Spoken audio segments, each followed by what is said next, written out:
I'm Greg Murray. I'm 5 generations of authors, inventors, artists, and arms makers. In 1991, it was time for me to introduce my oldest son to firearm safety. Alex took to it like a duck on water. He loved it. And so I decided that I would contract a rifle maker to build a rifle for Christmas. Well, to my surprise, it would take too much time and too much money, so I decided to buy some parts and build my own rifle for Alex's Christmas present. That was the beginning of my rifle making career. 14 years ago, I was introduced to a lady who was a direct descendant of Lieutenant Andrew Crockett. In that introduction, I requested from her the possibility of being able to photograph the only Crockett rifle that's known in history that is absolutely documented. Well, to my surprise, the lady was reluctant to let anyone see it. 14 years passed. I had contacted her several times and she refused to allow me to see the rifle. Unfortunately, she passed away and her daughter inherited the original S&AC rifle. Fortunately, I was asked to do a restoration of the original rifle. After contracting that agreement, I was also contracted to make 7 reproductions of the original S&AC Lieutenant Andrew Crockett rifle. This rifle, made by Samuel and Andrew Crockett in 1810, is the most documented rifle in American history that has a rifle-making family connection to the legendary Davy Crockett. We are going to make a rifle, a flintlock rifle. And obviously the first thing you need is a tree. Maple quarter sawed, cut with a chainsaw in 2001. So I think it's pretty dry, ready to make a rifle out of. After you have your tree, then you have to cut the profile. This is the basic profile that is going to fit this rifle. In order to get the profile, you have to have a pattern. Assuming that we have already laid out the pattern on the wood and we've drawn that pattern, we would take this block of wood to the bandsaw. We would cut everything off that's not part of the rifle.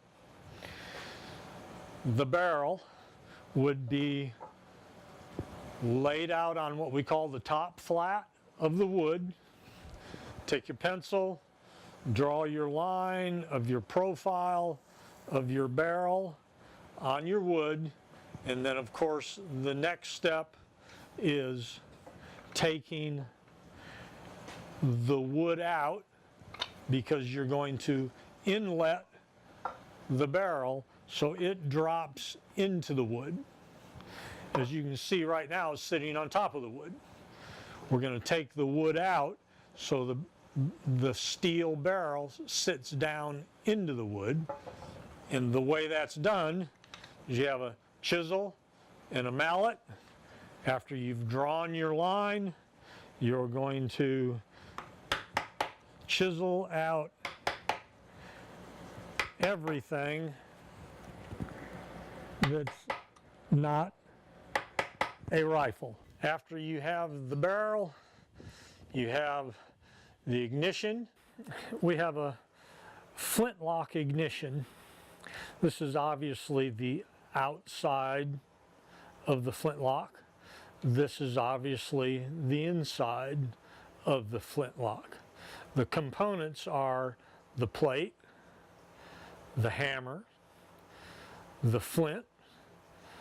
This is the top cock jaw.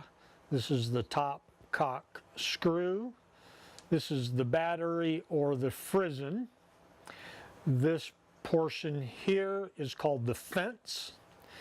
This portion is the pan. This portion is the stirrup. And this is the frizzen spring. On the inside of the lock, we have the plate, the bolster, the mainspring, the bridle, the drum, the stirrup, the sear, the sear spring, and on the inside you have a little bitty device that's called the fly. So we just finished explaining the function and the components of the lock. What we have here is the double set trigger. This is what the internal parts of the set trigger look like. It starts out from a chunk of steel, and without machines, I hand cut all of these components. You have the front trigger, the rear trigger, the front trigger spring.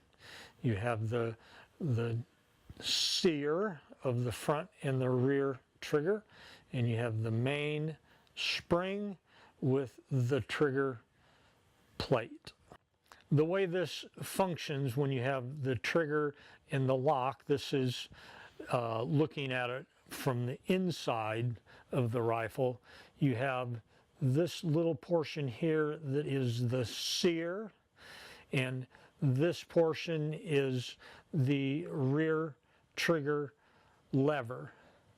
And the way that works, I'm going to pick this up. I'm going to set this like that. And when you pull the trigger,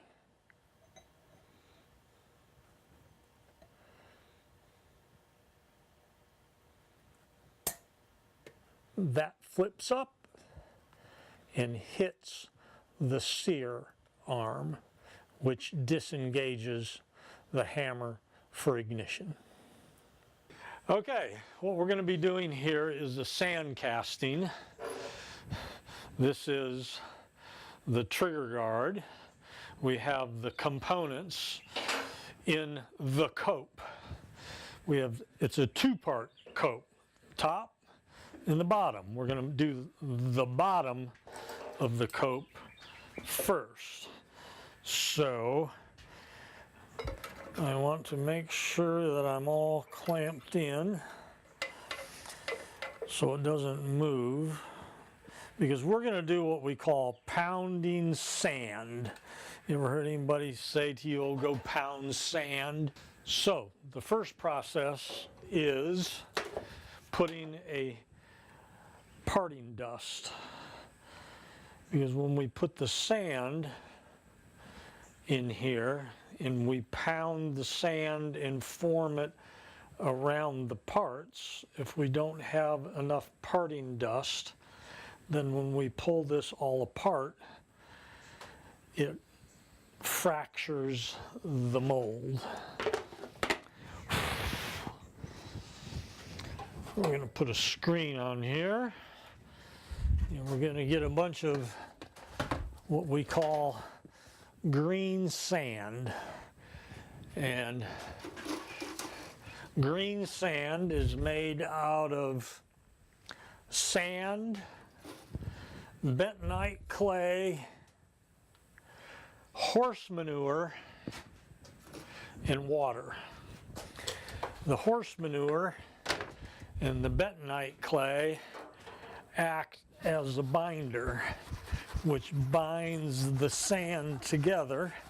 So when you pound the sand, it holds it together and makes the form of the trigger guard. Now we've got all that sand pounded. Now I'm going to scrape that off, because I'm going to turn it over and we're going to put the other half. See, this is just one half of the mold. It's a two-part mold. So when I make the original mold of the original trigger guard, then I have to cut it in half. It's a magic moment.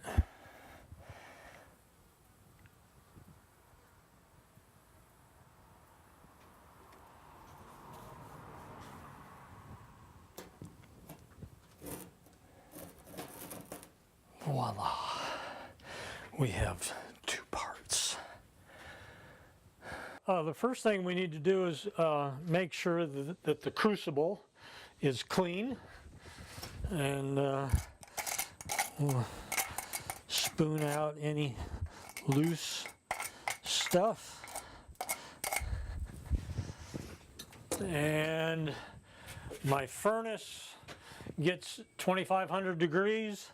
It will melt the bottom of this and it will stick, and I won't be able to get it out. So I take a piece of cardboard, put a piece of cardboard on it, and stick it inside this furnace right there. I gotta make sure that my spout is in the right direction, which it is. And we're gonna close the gate. Gonna open the box, and we're gonna fire it up.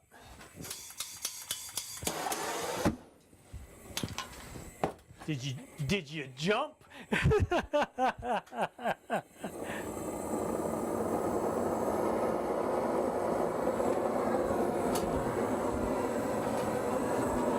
Okay, this is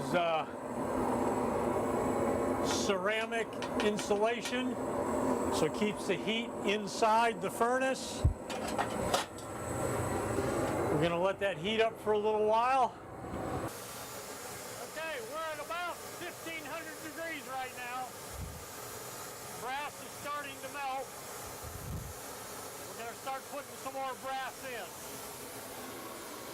you can see, that's hot.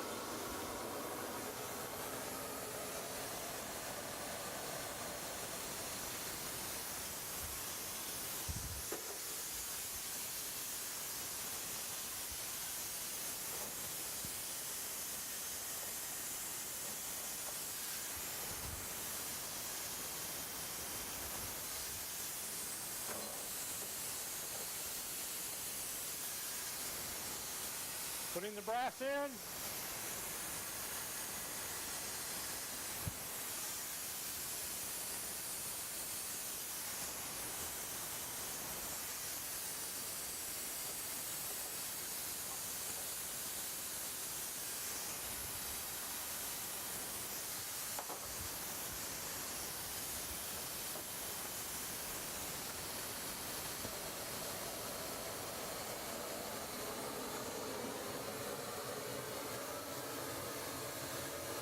All right, once we start getting a melt, we're going to use our pyrometer. We're going to stick that in the brass.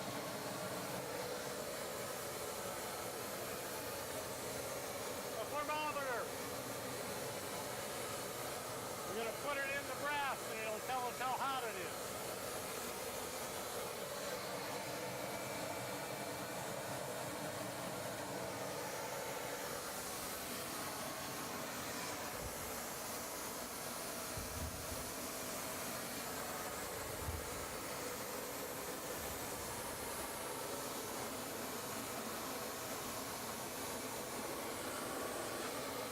It's going to take a while.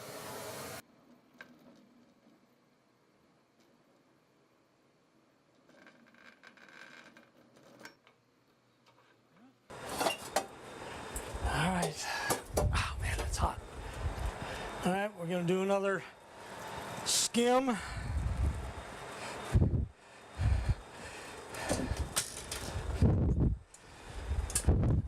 pull it out.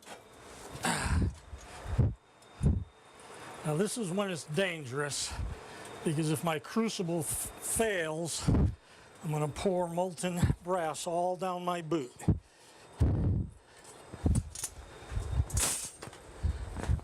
One more skim.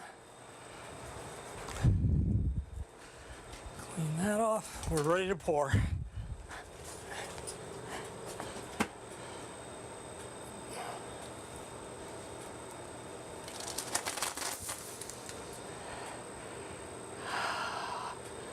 Oh, we got a good pour.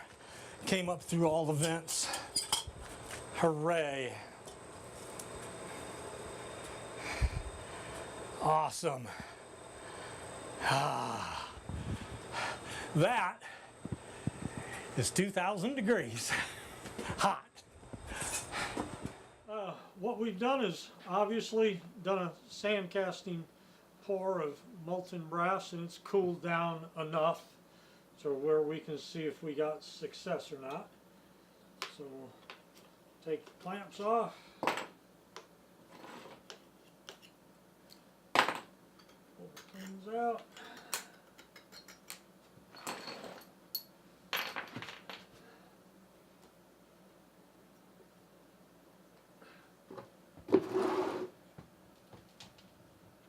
Alright.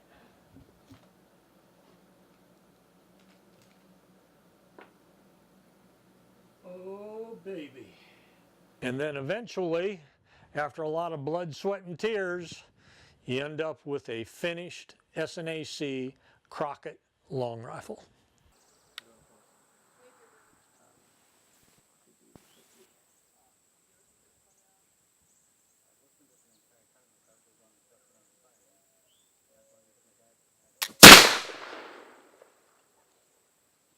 Voila.